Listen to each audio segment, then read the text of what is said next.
Okay, Tim, you're live. Good evening, everybody, and welcome to the June 17th meeting of the Northborough Diversity and Inclusion Committee. Becca, do you still have to read the statement? Yeah, I have to read a news statement. Hold on, I gotta pull it up. Yes, okay. All right.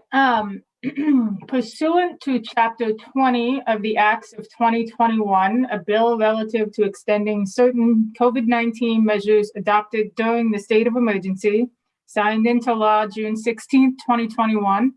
This meeting will be conducted via remote participation. No in-person attendance by members of the public will be permitted. This meeting will be live streamed, but will have no option for public participation. To view or listen only, please visit the YouTube link posted on the agenda on the town's website. Perfect. Thank you, Becca. First of all, just a roll call, just make sure that everybody's connected and can hear and be heard.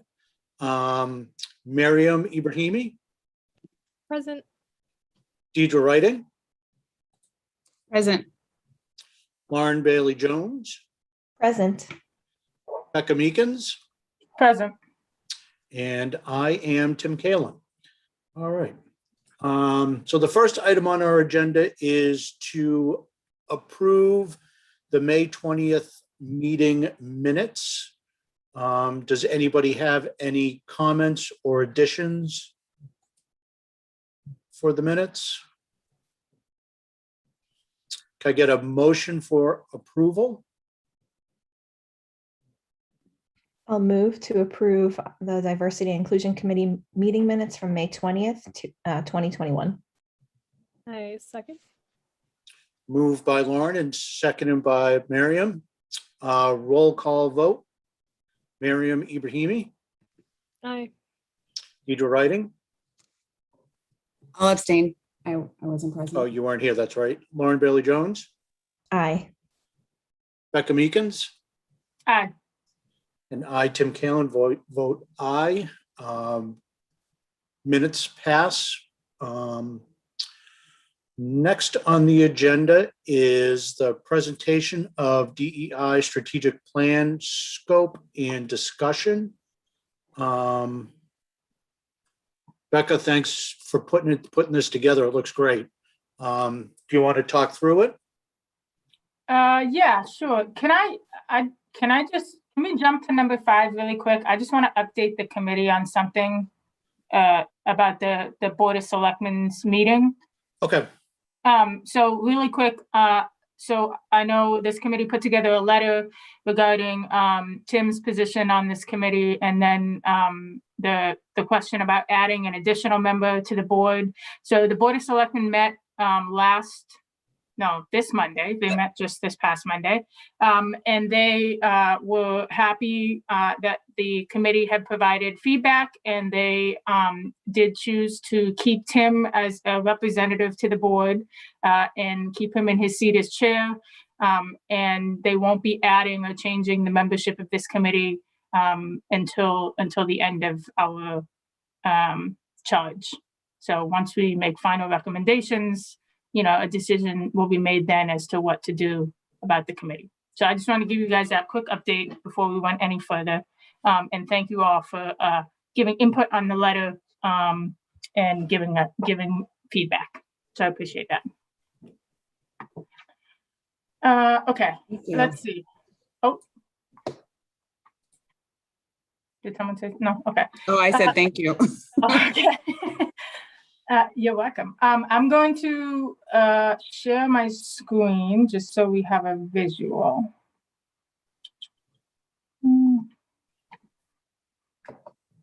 Okay. You guys see the draft? Yes. Yes. Yeah. Could you maybe just zoom in a bit, maybe like Control+? Yeah, I can try. Did you know that you have control too? Yes. I Okay. do. Just because it's being recorded, someone watching the recording wouldn't be able to see it. Is it better now? Yes, it is. Thank you. Oh my gosh, my screen just went black. Okay, there we go. All right, so I put this together. So Mary and I reviewed a number of different completed strategic plans from a number of different communities across the country, different sizes, different scopes, different, some communities were looking for like a really specific thing, and some of them were just looking for a broad overview. So what I kind of did was I tried to break this down in the way that I've been explaining it as we've been talking, which is sort of like the bronze plan, which is sort of just like the bare minimum, what we would want to do, like without a doubt, if we were going to pursue this. And then the silver plan would be, everything that we definitely want to do, and then maybe a little more. And then the gold plan would be like, if funding and time and resources were no question, we would go for the gold plan. And the way that I tried to think about it was in reviewing a lot of the other plans and scopes of work, I tried to include the most common themes that I saw with other communities and common themes from our discussions and put those things in the bronze category and just figured like these are the things that we should be going after no matter what. And then the silver category, things that I saw fairly often that we've maybe touched on but haven't really, spent a lot of time talking about. And then the gold plan was things that, a lot of communities like would focus on just one of these in their plan because it was like a targeted project that they had. But I thought, again, if we had unlimited resources and time, in an ideal world, we would look at everything. We would look at the whole picture at once. And so we would want to include all these different aspects while we were looking at the big picture. So I'm just going to run through each of them. Please feel free to jump in if you guys have thoughts or questions or whatever. So the first thing that came up here in the bronze category was basically just defining diversity, equity, and inclusion. And I think we want to add belonging. I know we had talked about that very briefly, and I have seen belonging. It's a lot more common now. And I do think that that's an important piece of sort of what we're trying to get at is that like intangible feeling of belonging. And so I think that that's important for us to consider, particularly when we're thinking about this committee long-term and the role of the committee, the name of the committee. So I think defining what these things mean in relationship to Northborough, both the entire community and also internally the staff, I think that's really important. And this is something I saw a lot in other plans. And then I thought to take it a step further, maybe we would also have them provide some feedback on the DEI committee's mission moving forward. What would you recommend that we focus on?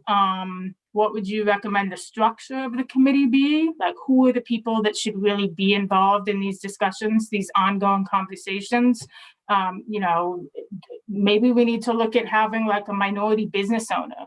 Like, that's a thing that we don't have right now in town, I don't think, on this committee. But that might be like an important input that we just don't have right now. So I think that's something that we definitely want, without a doubt. The second big piece is the audit. And this is, probably the most common thing you see, which is we want you to just look at all of our policies, procedures, hold on one second. So we want somebody to look at all of our policies, our procedures, our municipal code and bylaw, look at the language and everything, look at how we're doing it, and tell us what we're missing. What can we be doing better? And this would include everything from our hiring processes to our internal and external communications, which I know is something that the community outreach group sort of focused on, is having like a targeted and planned communication plan for the town and possibly the school together. I think would be something we'd want them to take a look at. The overall culture of both the town and also, it's tough to like the culture of the town I think is a lot more difficult than looking at the culture of the workplace. When we talk of talk about town hall and all the services that we provide. What is that culture? A lot of times you see public safety culture is very siloed, and they're sort of like off on their own. It's like a totally different world in a police department than when you go into a town hall. So how do we align those things? And how do we improve them and make them more inclusive spaces? And then, provide recommended changes in additions to improve the overall outcome. One theme, and this is something that's important, I think, for us to stress in the scope of work, is that any changes that are being recommended need to come with, okay, what additional resources would we need to implement these changes? How much will it cost? How long will it take to implement? Who are the people that are going to be impacted the most by these changes? And so that's something that we really want to stress, particularly with this piece of the assessment, because we don't just want to know what to change. We want to know how to change it. And I think that that's important.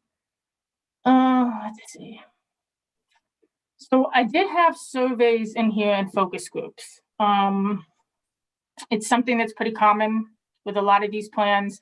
I know that we conducted a survey, which I think will be helpful to a consultant who's coming on, to provide them with some at least initial, baseline data that we gathered, and then they could go on and do a survey as well. I do have 2 surveys at a minimum in here. I don't know, I kind of just pluck the numbers. I don't, I think we need to flesh this piece out a little bit more, but I did have an internal survey, which would include both employees and elected officials. I think it's important to get the elected officials in somehow, somewhere. I don't know if they're in the same pool as employees, but I do think that they need to be a part of the conversation, because the relationship between staff and elected members is a really important one, and it's one that affects work culture, and it's challenging because it's not something you see in every workplace. Not everyone is having to interact with elected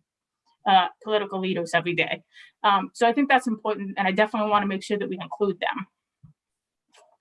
And then using the survey data to inform focus groups.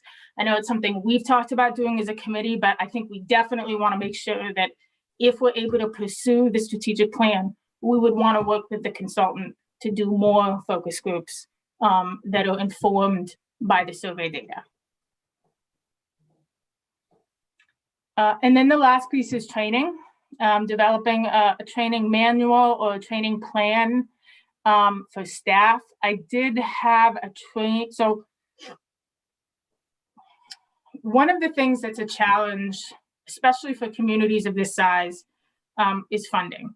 Being able to provide training for every person that comes into the organization when they come in, like an onboarding training, unless we have received like a train the trainer model from a consultant, it's really challenging to do that because we can't bring a consultant in every time somebody new gets hired. We have to have the resources internally to be able to do at least that baseline training with new employees. So I want to stress that when we're talking about training, creating a model that can be sustained and managed by the internal staff, I think is important. I don't think that that's all the training. I think that's probably just like the introductory training that is managed. And I want to see a training program that goes beyond that, that's for everybody on an ongoing basis. But I do think that it's important to provide the ability for staff internally to do that initial training, because otherwise you're just not going to be able to keep up each new person coming on board with making sure they're getting that training when they start. Becca, is that true for online based training as well? That it's kind of like a pay-per-use type of thing, or? Yeah, it depends. It depends on what the training is. We definitely have access to free training through our insurance carrier. So they do. They have a whole host of online trainings, free trainings through the employee assistance portal, which is a service that's offered to employees through the agency. Excuse me. I think that, I don't know how to say, I think we need something more than that. And I do think if we were to move to something that's really valuable, training, particularly around this topic, you want it to come from people who are in this field, who are educated and informed, who are staying up to date on topics that are coming into this field. Typically, those do cost money. It would be much easier to have new employees watch a video. And it would, I think, check the box.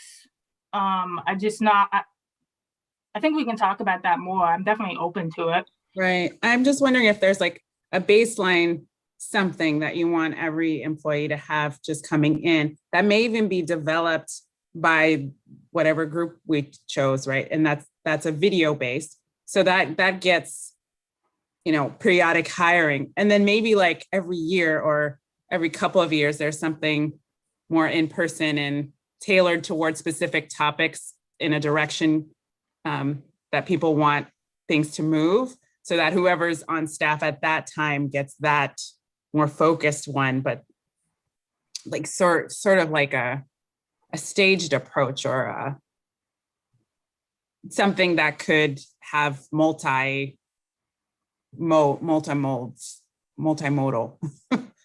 No, But- yeah, no, that's actually a great idea. I didn't even consider that the consultant could create the training that we would then own and be able to show to new employees. That's a great idea. So I did make a note about that. I think that's great.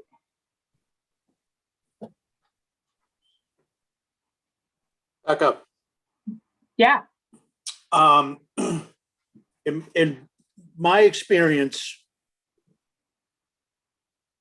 large companies will buy for online training. They'll buy, seats for the department or the entire company, whatever they're looking to buy, at a certain rate per seat. And then we negotiate a discounted rate for additional seats for the company when they hire new people, so that everybody in the company gets exposed to the same training and learns the same methods. And when we first start working, in my experience, when online training companies start working with the company, they often facilitate the first round, have somebody from the company go in, and now it's done online, but to work with leaders and managers, so to help them take a deeper dive into the courses.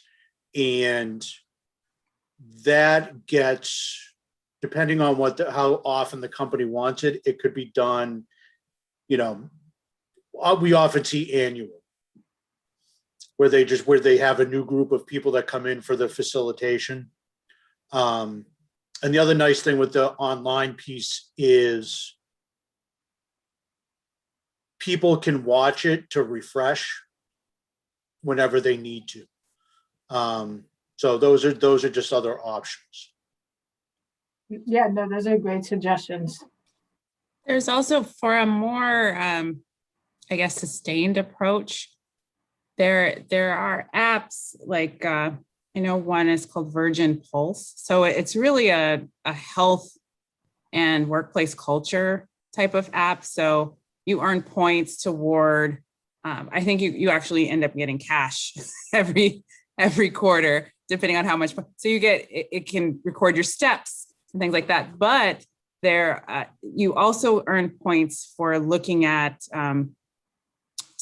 tips or little information pieces. And some of those tips are about health. Some of them are about DEI. Some of them are about workplace safety. It's just all mixed in. And the pictures that are used are of diverse groups. And it just sort of another way to kind of have an infrastructure. One thing I'll say is I don't know anything about the efficacy of those, but some of the things that I've seen having used the app have made me think a little bit. So it's something like more on a daily basis than like a big training. What's the name of the app, Deirdre? Virgin Pulse. Okay. I like that. It's kind of neat. I'm doing a finance training through it. So I get like a daily sort of do this thing. It's kind of cool. It's like almost ongoing professional development. Right. And it's very short. Like it takes me like a minute to read each thing, but Okay. the effects I think are lasting, at least for me. I don't know. It'd be nice to see if they've studied anything about the efficacy. Great. Becca, Okay. before we move on to the Yeah. silver, I just have a Yeah. couple questions. Yeah, absolutely. So for that first part, defining whether we're going to be DEI or DEIB, and like providing a mission and recommended structure. So are you saying that all of those things, the outcomes, would be part of the strategic plan, or are we as a committee going to come up with that and then sort of suggest it? So I have this as being part of the plan. So this would be like part of the process that the consultant would go through. I do recognize that there's a little bit of a timing issue there, because in theory, this committee will have already established a mission and a structure. But I do think it would be good for us to have the consultant look at what we come up with and maybe give us input or suggestions for change. I don't know. Okay, so our recommendations to the Board of Selectmen will be made. And then, in the strategic plan, there may be changes based on, the consultant. Yeah, I think so. Okay. I think I don't think there's really a way around that, because again, I want to be able to look at the whole picture if we can, or the biggest piece of the picture. And I don't think it's, says anything about our work in any way. I think that it would be good to have a consultant come in and look at it, and maybe they have, recommendations that we didn't think of, or that like reframe or reshape some of the things that we thought about in a different way. Yeah, absolutely. I was just trying to sort of picture, the time frame of us and the Board of Selectmen, and then the time frame of this strategic plan. So I think I was just trying to sort of wrap my head around that, but that does help. Yeah, and part of the pitch in sort of solidifying the permanency of this committee is that we will see this process through, and that through this strategic planning process, new things may come out of it, recommended changes to existing things may come out of it. But I think it's important for us to oversee this process, and for it to be another deliverable of this committee moving forward, should we see a term beyond our initial scope, which I think we all hope that, that's the case. Okay, perfect. So that brings me to my next question then, which is, in the auditor assessment part that you have there, and you mentioned, internal and external communication, for example. I know that our community engagement group, we discussed, for example, being more inclusive of certain celebrations and holidays. Are those still things that we can bring to the Board of Selectmen as recommendations, even though it's maybe not as explicit in the strategic plan? Oh, absolutely. Yeah. Okay. At least I feel that way. I don't think that this process should slow down any change that this committee feels should happen now. If anything, this process might sort of refine, I guess, our recommendations a little bit further. And, you know, I think we want to go, I think about approaching the board and saying, these are our initial discoveries and recommendations, but we also think that through a strategic planning process, these recommendations can be even further examined, refined, and detailed through working with a consultant, and that we may be able to, that there are things that maybe people on this committee aren't even thinking about, but that through a consultant we can, just broaden the frame of mind even more. Okay, thank you. That helps a lot. I think I just couldn't quite picture our recommendations with like merging with the strategic plan. So that helps a lot. Thank you. I have a couple questions. Yeah. Sorry I was late. Hi, everybody. Oh, Mary, hi. Hello. So one of my questions is about gauging level of education. So are we talking about the community and like, do you have a college degree kind of a thing? Or are we just trying to gauge how informed they are on DE&I? How informed they are on DEI. That's how I was approaching it. Okay. I think That makes sense. Yeah, that makes sense. And then secondly, is there any way that we can, and we kind of talk about this periodically, but is there any way that we can put forward some of our recommendations, like, it's Pride Month right now and we haven't done anything, or do we have to wait until we present everything to the Board of Selectmen and have a plan and go through a consultant before? Because I just feel like the community doesn't see any of our results, any of our work. And it could be 2 years before we actually, if we go through a consultant, and you know what I'm saying? Does that make sense? Like, is there any way to implement little teeny pieces that can have a really big impact on the community, that shows that we are working toward bigger results, but these are some baby steps that might have a really big impact on the community? Like, wow, that's really cool. You know what I mean? Is there any way we can do anything before we make recommendations? we can always approach the board. There's nothing stopping us from going, requesting to be before the board because we feel like there's something that should change now, or something that's really urgent that we would like to see them address.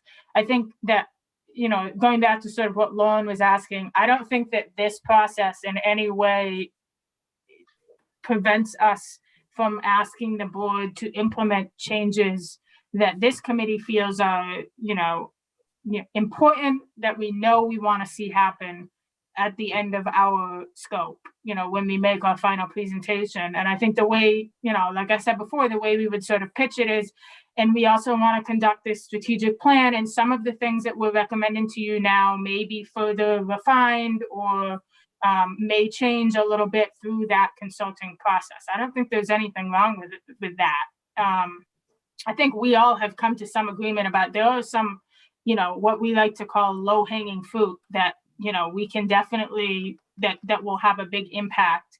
And I think that we definitely do want to try to implement those changes at the, when we make our final recommendation to the board, should they take the recommendation.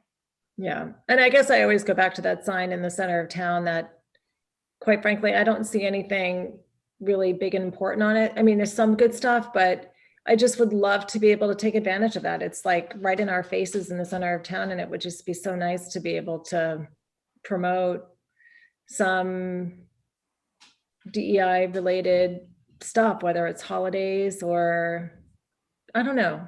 Am I the only one that feels this way? I just feel like I just wish we could do something more immediate than waiting for the plan, Tim?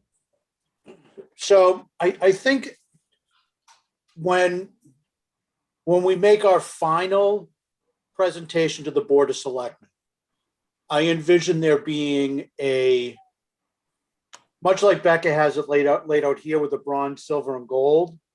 I think I can envision like a immediate, medium term, and long term. And the immediate stuff I think, is the stuff that you're talking about, Mary.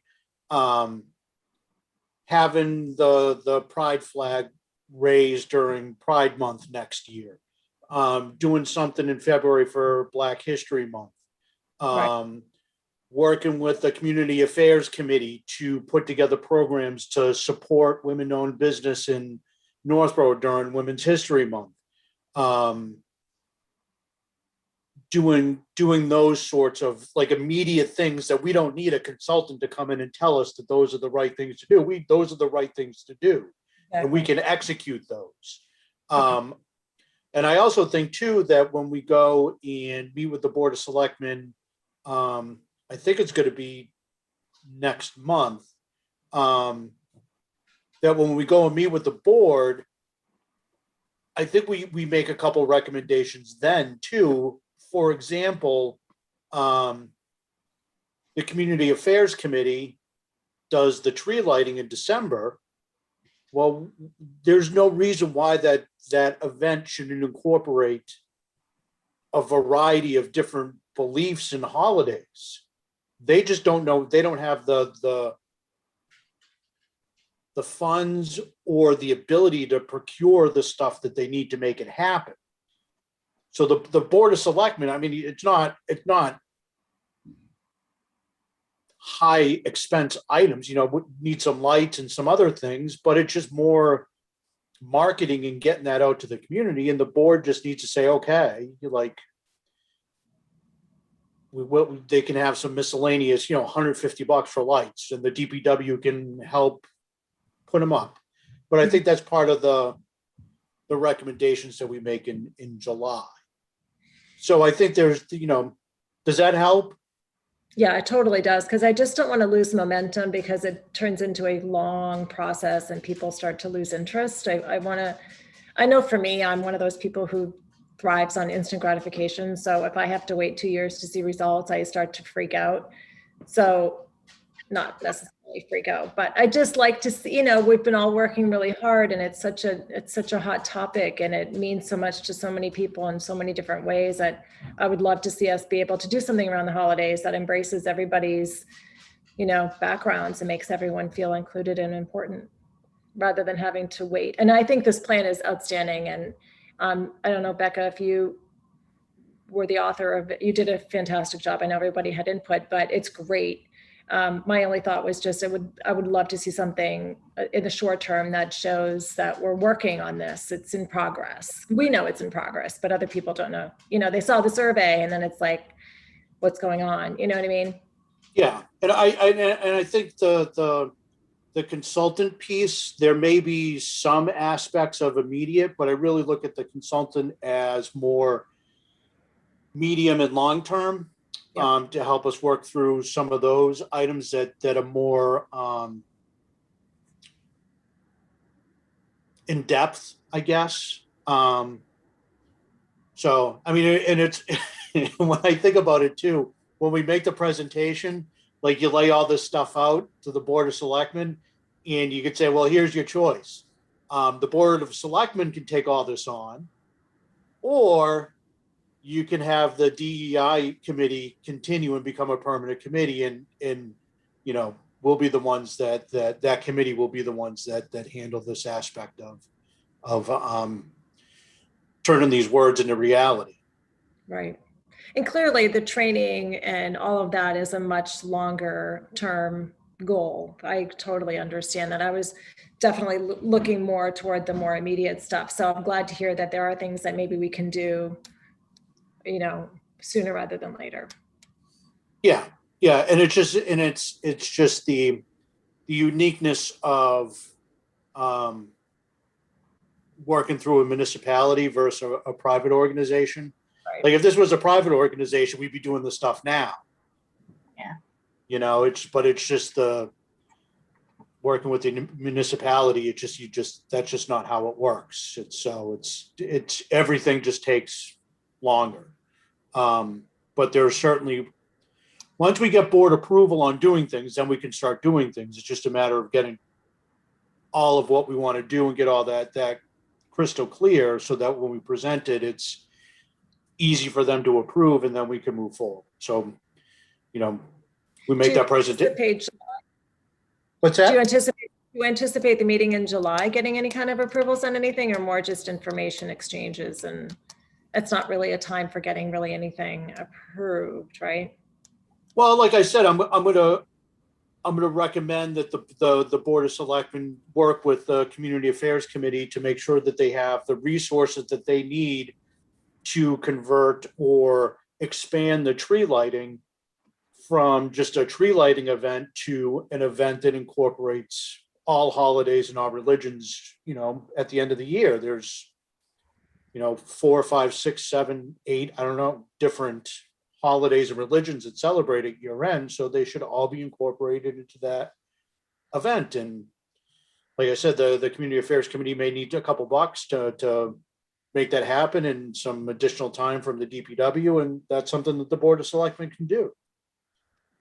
And then once they approve that, then we can work with the Community Affairs Committee to help them put that together and certainly execute on the marketing and sharing the event out in the community and talking with people about it. Okay, sounds good.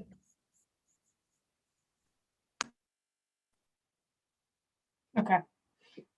All right. So in the silver column, everything in this column would be done in addition to what's in the bronze column, obviously, in an ideal world. So the first thing I put in here is a review of procurement practices. So, Mass General Law is pretty strict about procurement for public agencies in the state of Massachusetts. There's some pretty rigorous, laws, Chapter 30B, 149. But there are programs that out there that you can implement that will provide additional opportunity for like minority-owned businesses beyond just what the typical procurement law does. The reason it's in the silver column is because I think that if we were to pursue something like that, I think there may be additional resources that will be needed, like staff resources, training resources that may be a bigger hurdle than some of the things in the bronze category, which is why I put it in the silver category. It's not that it can't be done. I just think that it would take longer to implement, and it would require a lot more resources, research, and things like that. An assessment of the town's workforce. Yeah, I had this in the bronze column first, and then I moved it to the silver column. This would really be just comparing the town's workforce, existing workforce, with the town's census information. And where are we lacking? Where are the gaps? In terms of recommendations on how to implement positive change, I think we're going to get a lot of that anyway through the audit and assessment piece when we talk about recruitment and hiring. I almost think that this is going to get covered anyway. But I did put it here, in the silver column.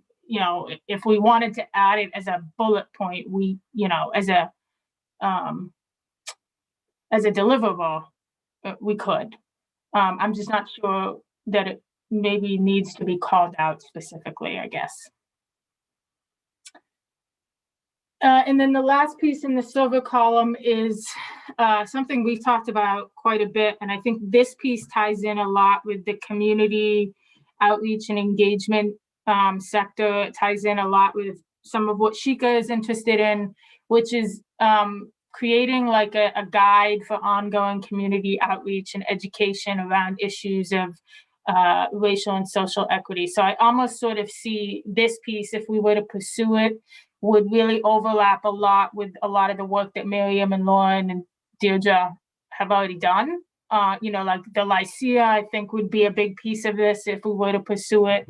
But this would And the reason I put it here is because I kind of feel like we're almost already there on our own, because you guys have already done a lot of this legwork. But if we really wanted to dive in deep, you know, and look at community partners, I know we talked to the YMCA, but are there other community partnerships that could be created there where we could, you know, have events and things like that that would provide public awareness and opportunities for education around racial and social equity. So I put that in the silver category mainly because I think we're definitely almost there. You know, if we wanted to go a little bit further, though, it would be something we could include. Does anybody have any questions about those? Or I can just move on to gold. I'm going to be quick. So the gold category, this is like the nice to have, but you know, I think these things would take a long time to implement. Not so much the first one. This is increased civic participation. So talking about how to get voices, diverse voices involved that are not involved now. You know, I went back and forth between having this one in the silver category and then I put it in the gold category. I'm open to I'm open to moving any of these around in any way you guys see fit. Honestly, if you think they should all be in the bronze category, that's fine with me too. It's just, you know, I think this would take a lot of time is why I put it here. I think that you can come up with strategies, recommendations, programs, but I think that you won't see change for a long time. You may not see change right away, which can be frustrating for some people. So I ended up putting it in the gold category because I almost think that if we were to pursue a program like this, we would almost do it like a targeted approach, where we would say we want to focus on increased civic participation exclusively. And we're going to put everything else aside and we're just going to look at like, what are the things that we can do to increase communication to minority groups, people who aren't as involved today, but we want their voices, work with the schools. I think this is probably where a partnership with the schools would come in really handy because they see a lot more interaction with a much larger population, like much larger piece of the Northborough population than say like Town Hall does. And they do it on a regular basis. So I put that in the gold category. I'm open to changing that. And then the last thing I have in the gold category is examine the potential for a targeted economic empowerment program. So a lot of, I don't say a lot of towns, but some towns have economic development funds where the town identifies a funding source and basically a committee, and they allow grants and people who have business ideas and need funding opportunities to come to a town, and the town will assist them with those funding opportunities. And I thought about like in an ideal world where resources were not in question, and staff time was, we had all the time in the world. This is a program that I would really, really love to see. I think it's important, but it is a huge hurdle legally, politically, financially. It would take a long time to get something like this off the ground. It would require a lot of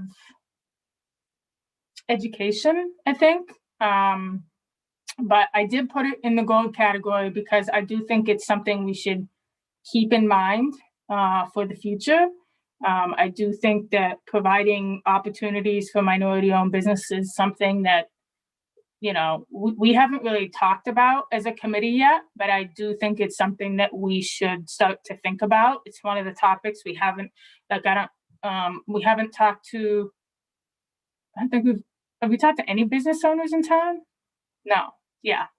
So that's something that I just think we should keep in mind. If we did want to pursue it, we could include it in the strategic plan. It would put a huge additional price tag, I think, on the plan, because it would require so much outreach and research and time to put together a real solid recommendation on how to move forward with a program like that.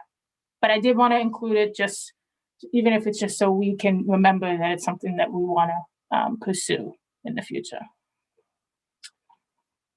So the last piece is the pricing.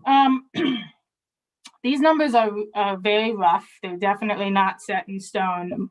I have not actually talked to any people who do this work yet. I have only talked to communities who have conducted these programs with consultants. And so that means I've talked to people in California, I've talked to people in Oregon, I've talked to people in Texas, talked to some people in Massachusetts. So the pricing I have is all over the map. So it's not specific to Massachusetts at all. And obviously geography is going to play a huge part in pricing. So I need to sort of refine these numbers a little bit. This is sort of the ballpark of where I am.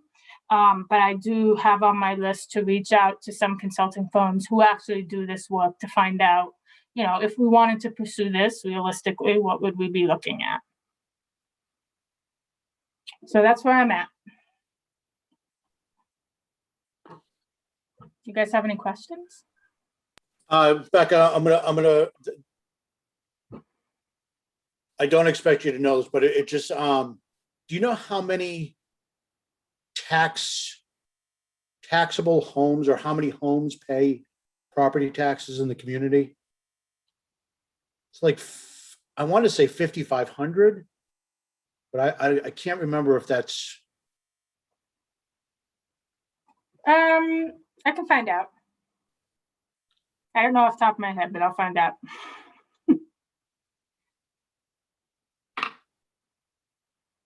The reason why I ask is because sometimes people see numbers, big numbers, and they compare that to their own financial world, but like if we have 8,000 houses that pay taxes in the town and the bill's 80 grand, it's only $10 a house. Oh yeah. No, yeah. I think, because yeah. it's just that's a much different number. Like $10 a house is much different than 80 grand. Yeah, it's just a way to present the number so that it's easier for people to get on board with. Yeah, the other thing I actually want to say about funding is that the MMA's the Mass Municipal Association's Diversity, Equity, and Inclusion Committee has gone to the Division of Local Services through the governor's office and formally made a request to add the DEI strategic planning to the Community Compact grant program. So I'm not going to get into all the details, but the Community Compact is basically a program that the governor rolled out that sets up the framework for best practices and a whole number, a number of different areas. Like there's an HR section, there's an IT section, and they're just like, these are the things that you should do, best practices to, for your organization. Like one of the things that they fund now is doing a classification and compensation plan for all your positions to make sure that you're paying people, that you pay equity, that people are graded right, et cetera. So we went to the governor and said, hey, we think you should add DEI strategic planning to your list of things that can be funded with the Community Compact grant. And it sounds like they're really open to it. So I don't know that that's going to be available when we're ready to go through this process, but it is something to keep in mind that there may be grant opportunities for us to pursue when we get to this stage. Okay, that would be awesome. That would be great. And the number of single-family homes is 4,400. 4,400. Okay. Yeah, close. So a follow-up to the financial question. To me, actually, I look at this and I'm like, hey, that's actually a pretty good price. That's awesome. But especially when you look at like a town's entire budget. So I guess I'm curious, say there wasn't funding from the state. where would we be expected to get these funds? Is it going to be through a warrant article? Is it through, just the town's budget? And would it have to be approved through town meeting? What's sort of the process for that? Yeah, so I had envisioned that this would basically come forward as a capital request. It would likely come from the Board of Selectmen. The only wrinkle is that the capital plan is a 5-year program. So typically you have to wait 5 years to get whatever you want funded. Unless there's, a threat to life and safety, health and safety, something like that. So I think that we're going to have to do some, convincing that this is an urgent matter. And I do think there's something to be said for, we are talking about health. We're talking about public health. And, we're going to have to make the case that this maybe gets bumped up a little bit. I don't think we want to wait 5 years to do this. I think there's definitely a need to do it. I know we all know there's a need to do it now. We just have to convince everybody else now that there's a need to. That I think that's sort of the avenue I had imagined. And that's sort of why I had laid out the budgeting timeline when we had sort of talked about like, when do we need to be ready to prepare? It's to line up with that budget timeline so that we can get our request in for the next fiscal year. As you were talking, I was thinking it would be great if we could brainstorm what types of data would be helpful in making that case, so that we could have sort of a data-driven approach. That would be my preference, than relying on other people to just agree that this is urgent. Hey, Becca, has John confirmed a date yet to come in? He was going to come in the 1st of July, but he actually had something come up. So I'm going to try to get him in the first meeting in August. Okay. Because we're going to be before the board on the 19th. And he actually won't be here that week. So the next opportunity for him to come in will be the first week in August. Okay. And then to Deidre's point on the data-driven approach, I think one or a couple good things that's come out of the meetings that we've had with all the various departments and committees is how on board everybody is with wanting to make improvements in their various departments and committees, and how the same themes seem to be coming up across all of them.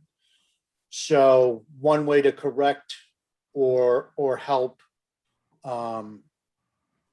overcome some of those challenges is through this strategic plan. So we've heard from people. It's not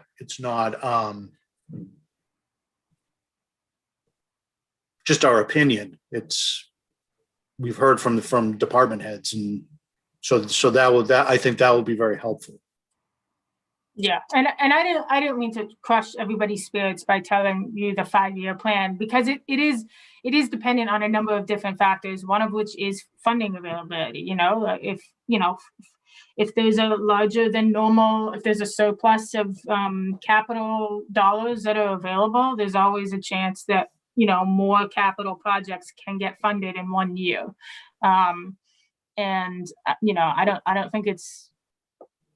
I think we should be going into this as if it's going to get funded in FY23. That should be our position A, B, and C as far as I'm concerned. And I do think that there's definitely a case for us to make to get there. Yeah. Okay. That's my presentation for this evening. if you guys, I'm gonna send out, I know I sent you guys the PDF. I'm gonna send everybody the Word document. So please, people have thoughts. I'm gonna keep going through them. If I see new things that I think we should add, if you guys have ideas, things that we think we should add, and then each one of these bullet points is gonna have to get like fleshed out a little bit. You know, we're gonna need to be a little bit more specific about what we're looking for, but I think this is a good start for us. Agreed. Great start. Thank you for putting that together. Thank you, Becca. Very well done. No problem.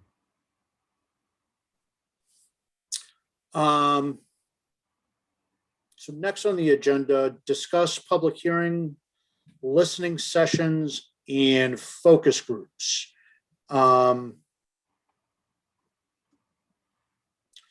So we have brought up a couple times, I think not the last meeting, the meeting, it actually might have been our last meeting too, where we had a conversation about having one of our regular meetings be open for public participation so that people could call in and share ideas and ask questions. And I think it's a great idea. I think it's something that we should definitely do. It's just a matter of picking a date to do it. And my initial thought on that was maybe in September. Anybody have any feedback or thoughts? Yeah, I think we should definitely do it after the summer. Yeah. I agree. And my question is, I know that Governor Baker changed, you know, he updated the legislation so that we can continue to meet remotely, which is great. So I think that the timing of doing this would probably depend on whether we as a committee decide we're going to continue remote meetings or we're going to transfer to in-person. Because definitely, if we're going to be doing in-person, I just think people are gone in the summer. So that's a little bit difficult. But if we're planning on doing this remotely, I think there's a little bit more flexibility. Do you want to have a quick discussion about that now? I was going to bring that up a little bit later, but just what everybody's preference is on meeting, if everybody prefers meeting in virtually, or if we want to switch to in person. Maybe every other or something. I mean, remote is definitely super convenient. But it would be kind of nice to meet occasionally in person, you know, and actually meet each other. Yeah. Yeah, that I was thinking, or my initial thought on that was to have at least one or two meetings in person at some point. Mhm. Becca, do you know if the Board of Selectmen is going to be meeting in person or virtually for the July meeting? Do you have any idea? I don't. I Okay, don't know yet. I think they'll probably be making a decision about that at their meeting on June 28th. About how to proceed, you know, policy wise in terms of what they're going to do. So we'll know before. I'll make sure you guys know whether or not it's going to be in person or remote. I think no. Well, no, I don't want to say that. Yeah, I'll let you guys know. okay. Are we still doing 2 meetings a month for the duration? Yes. Okay. Yeah. And there may be some, I could envision in the fall, maybe having 3 meetings a month once we get down into crunch time about putting together the final presentation, if needed. But yeah, we'll continue to have 2 a month. So I'm open to continuing having the meetings be remote through the summer, and maybe at our second meeting in August, just having another discussion if we want to meet in person in the fall.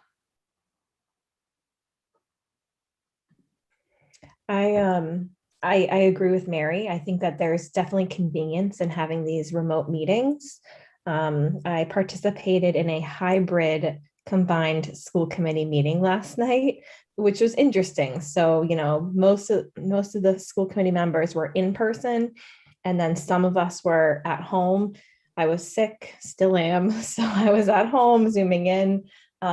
I don't really recommend that. I just feel like there's something lost, and, you know, everyone should be on Zoom, or I think everyone should be in person, although I wouldn't have been able to participate if I didn't have that option. So I agree with the convenience. Maybe the summer seems to be a busy time for people. So perhaps it would make sense to just continue Zoom during the summer. But I do agree with Mary. It would be nice to actually meet some of you in person. I haven't met some of you actually face to face, but I feel like I know you. Yeah, I agree with that. So why don't we just continue doing remote, and then the end of August, we'll revisit and see if we want to switch some of our meetings in the fall to in person. And then maybe our second meeting in September, we'll do the public participation.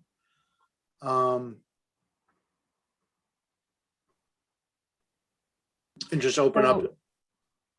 So that date, I was taking a look. So that's Yom Kippur, which is September 16th. So we may need to switch it to the following week. I know Okay. that I think the school committee had a meeting during Yom Kippur last year that we switched the date to. Yeah, we'll need to switch the date. Okay. Okay. So that's the 23rd. Is that what we're talking about? Yes. Yeah, The 23rd of September? Yom Kippur falls on the 16th, which is that third Wednesday, third Thursday in September. There's actually 5 Thursdays in September. So the 23rd would be the following week. Okay.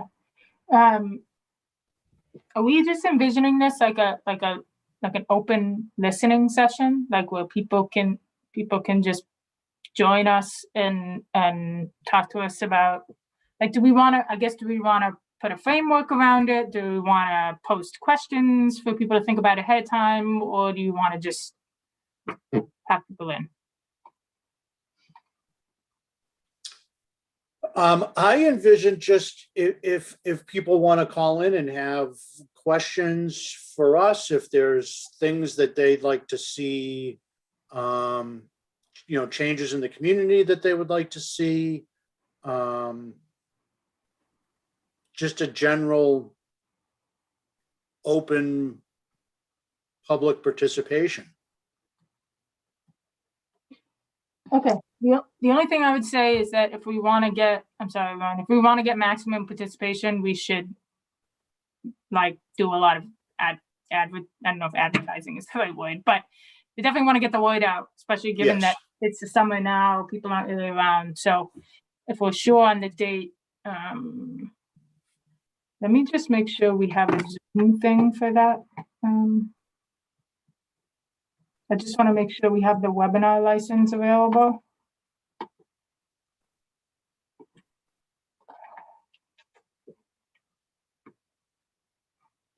September.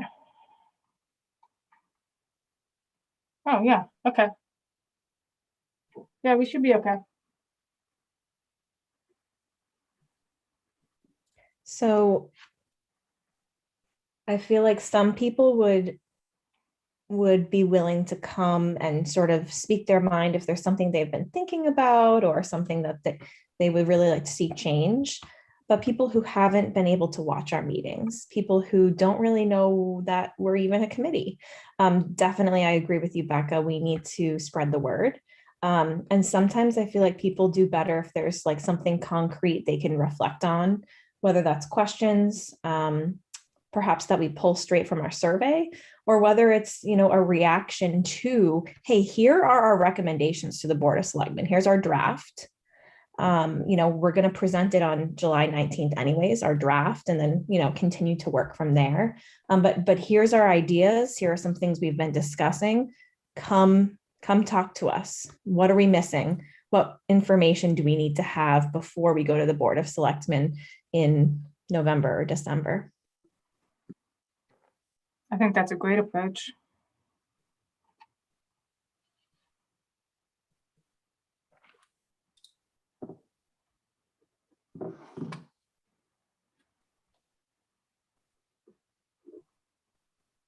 Are we all in agreement that it should be virtual?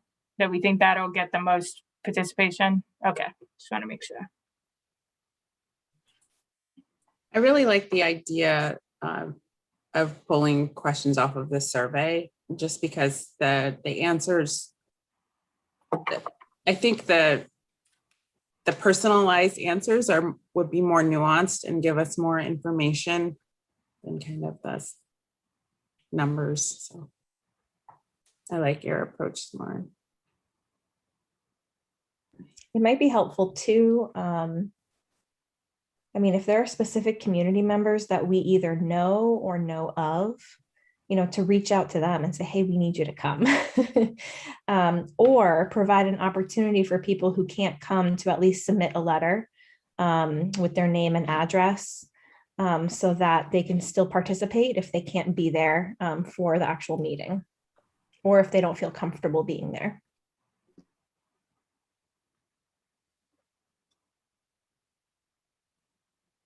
I think it would also be good to hear from people that are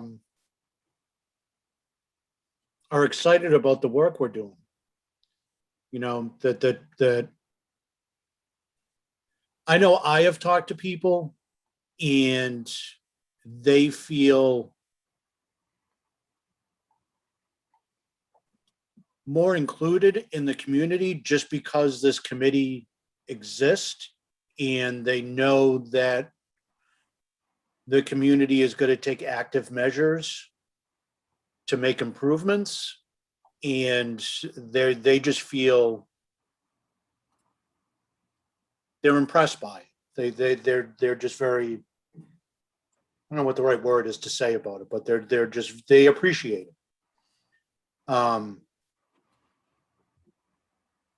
So it might also be a good opportunity to hear from people that, so some of these, the goal of these changes and activities will have a positive impact. And to hear from people about the positive impacts that these things will have.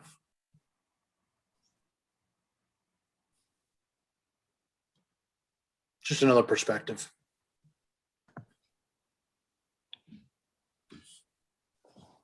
I think it's important to get feedback, live feedback from people, face to face, not through a survey. Yes.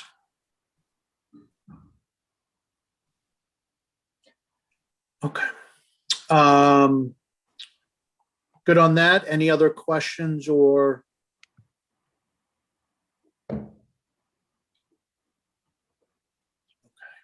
I think we should create like a poster or something that's easy to post on social media, wherever, something that's quick, gets the information out there, maybe provides a link or a place for them to go and find the draft report to review.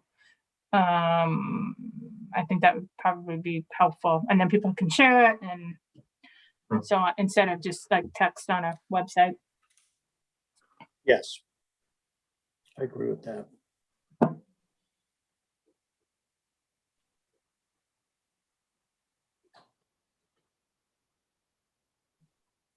I know that Sheikah doesn't have a lot on her plate right now, so I'm just going to bundle all this up and all these marketing things. And I intentionally didn't bring her up because I know how busy she is. But yeah, this is probably right in her wheelhouse. Yeah. So then, and then we'll wait, and then we'll build up a whole pile of stuff to do and save that for Lauren in the fall.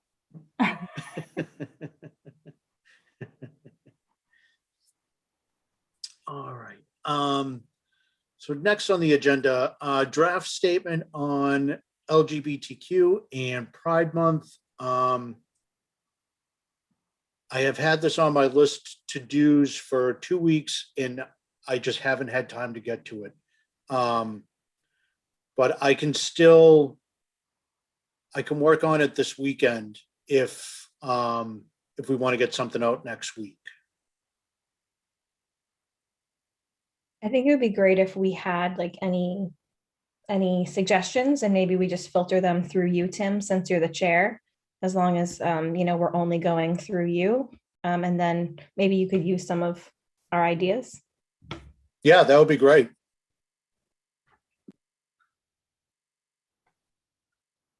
And in it, did anybody have any questions or thoughts on the statement? But like Lauren said, if you do, you just shoot me an email or give me a call. That would be great. I know I wasn't at the last meeting, so maybe you mentioned this. What's the avenue for distributing this statement? The same that we've used in the past for the statement, the town website, social media. Sometimes the local newspapers pick it up and put it into the paper. Okay, thank you. Has there been any discussion the last meeting about Juneteenth and whether we're going to be having a statement for Juneteenth? Did that come up last meeting? No, but that was my next question, was for the committee, was since it was just signed as the first federal holiday since 1983 today. It's a fairly important event, I think. And if or what we should, as a committee, say, do we need to say anything? What do we say?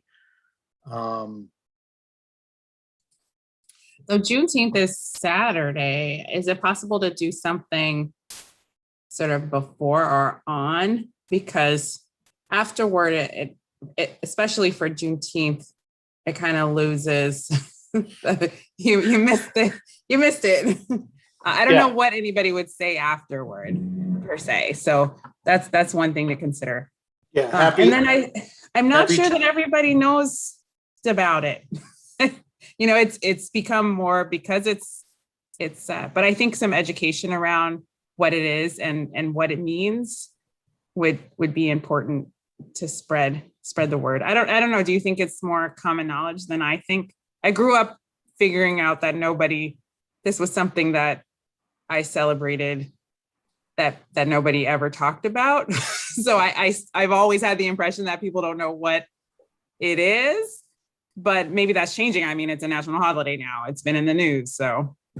Yeah. I mean, I'm embarrassed to admit that I did not know about it until maybe 5 or 6 years ago. So I do think it's a vastly undereducated or doesn't get the recognition or the understanding that it deserves. So I think if we were to put something out, I think an educational component to it would be terrific.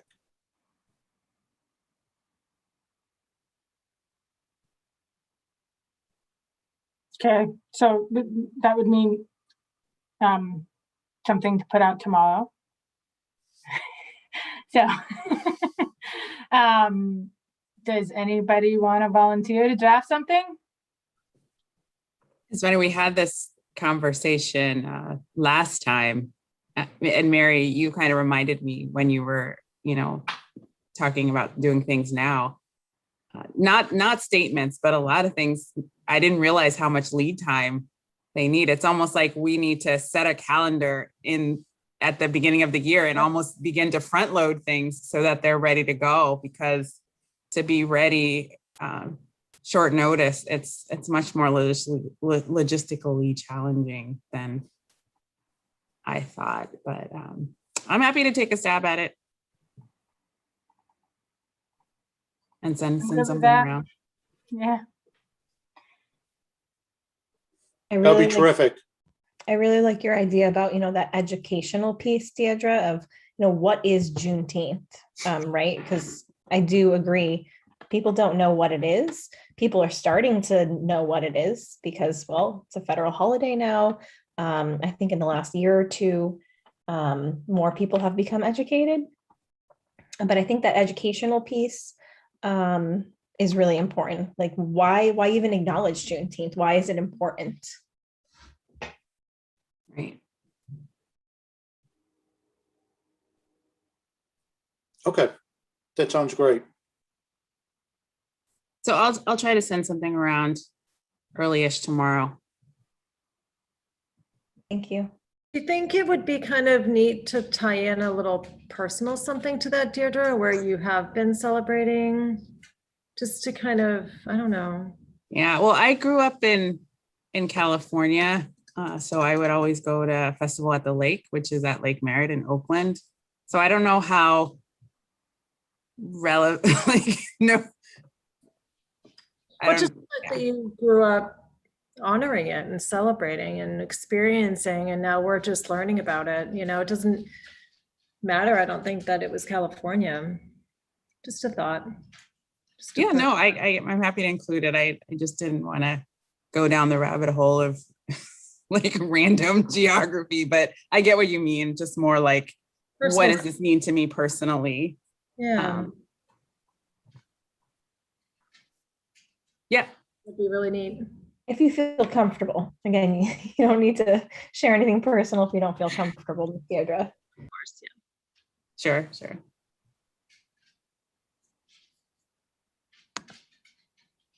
Great.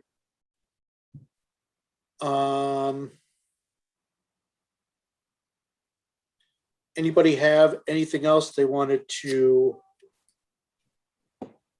discuss tonight? I was curious if at the last meeting, Hamilton discussed Ashika's marketing plan, like social media marketing plan. Did that come up at all? No. Okay. They had talked about working together Yeah. Okay. on Yes. something. Yeah. But So sorry, Becca, no, go. go ahead. It's Right after our meeting, so it must have been 2 meetings ago, Shika, the champ she is, like days before giving birth, put together this entire basically plan for social media and marketing and different avenues to use and sort of timelines. It was quite impressive.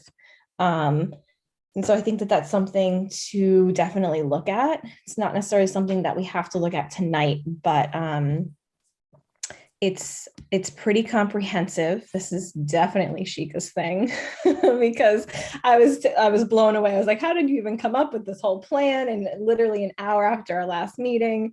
And so I think it would probably be worth it to add to as an agenda item to discuss at an upcoming meeting. And then sort of go from there, like, when do we start social media? Sort of going back to what Mary was saying, like, what can we be doing now? Even though we have these long-term ideas for the strategic plan and going to the Board of Selectmen, there's some things we can be doing now. So. Do you have it? I do. Can you send it out to everybody? Yeah, it's quite comprehensive and impressive. So and it's pretty detail oriented of like, hey, let's do this step first and let's do this next step. So Sheikah set us all up. She's like, going on maternity leave, here you go. Yeah, so well done, Sheikah. We're giving you a shout out. Hopefully she's coming back. Hopefully that wasn't like her final thing. I think she'll be back. But that does remind me, thank you. What I'm gonna do, in addition to the statement, is I'm gonna start putting together the presentation for our July meeting with the Board of Selectmen. And once I get that done, kind of the template and some of the content, I will share that with everybody. And then if people want to make notes or suggestions or comments or additions, so that way when we meet, Becca, we're meeting July, 19th. but we're having a D&I. So we have a D&I meeting July 1st and July 15th. So we're gonna have 2 more meetings before we go before the board. Okay. Yeah. All right, because then at those 2 meetings, then we can discuss. So that way on the 19th, we're good to go. But I'll start working. I'll probably get that out to at least slide deck with some notes and some content to everybody next week. Do we have anyone joining us at our next meeting? Any guests? Yes, we have the library director, Jen, and the senior center director, Liz, will both be joining us on July 1st. One thing I was thinking about, thinking about what Mary said, in preparation for a meeting before the board, and now, I mean, I haven't seen Sheikah's plan yet, but I'm sure it's as good as you say it is. I'm wondering if that might be something we can have a discussion with the board about in terms of getting the thumbs up for us to move forward with a social media plan, because it would give us a communication outlet directly that wouldn't require like going through the town website, something that we could have control over to put things like statements out. Obviously, we need the board's approval to do that, but the meeting on the 19th, now that Sheikah's put together this plan, might be a great opportunity for us to pitch that. Mm-hmm. Definitely. So she said in her email, here's her plan.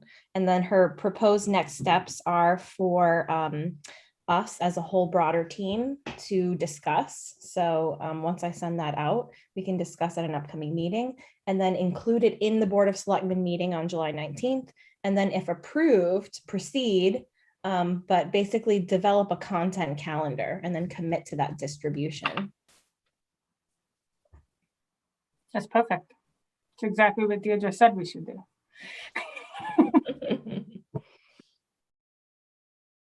Great minds and all.